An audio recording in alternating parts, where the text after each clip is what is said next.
வணக்கம், இது உங்கள் மேத் மேஜிக் யூடியூப் சேனல். நம்ம இப்ப என்ன பார்க்க போறோம் அப்படின்னா 11.2ல வந்து ஆல்ரெடி 2 ரோமன் பார்த்திருக்கோம். இப்ப 3rd ரோமன்ல பார்க்க போறோம்.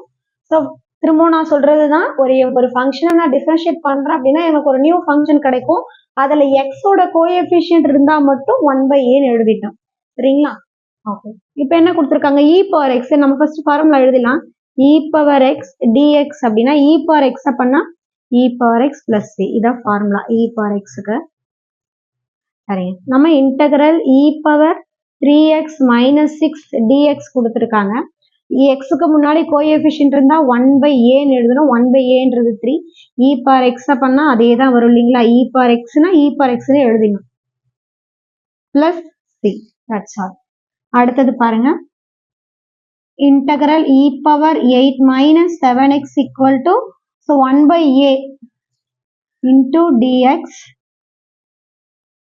equal to 1/a. 1/aன்றது இங்க என்ன இருக்கு பாருங்க, minus 7 e power 8 minus 7x plus c. அப்ப இது எப்படி எழுதலாம்? Minus 1/7 e power 8 minus 7x plus c. Next பாருங்க. நான் உங்களுக்கு ஆல்ரெடி சொல்லியிருக்கேன், எக்ஸோட பவர், அதாவது இது ஃபுல்லா எக்ஸ்ன்னு கன்சிடர் பண்ணிடணும். இங்க தானே எக்ஸ் இருக்கு, இதுதான் எக்ஸ்லாம் அப்படியெல்லாம் இல்லை. இந்த full term consider as eggs. எக்ஸோட பவர் 1ன்னு இருந்தா நான் உங்களுக்கு ஆல்ரெடி என்ன ஃபார்முலா சொல்லிக்கிறேன், இன்டெகிரல் 1/x dx அப்படின்னா log மாடுலஸ் x பிளஸ் cன்னு எழுதணும். சரியா?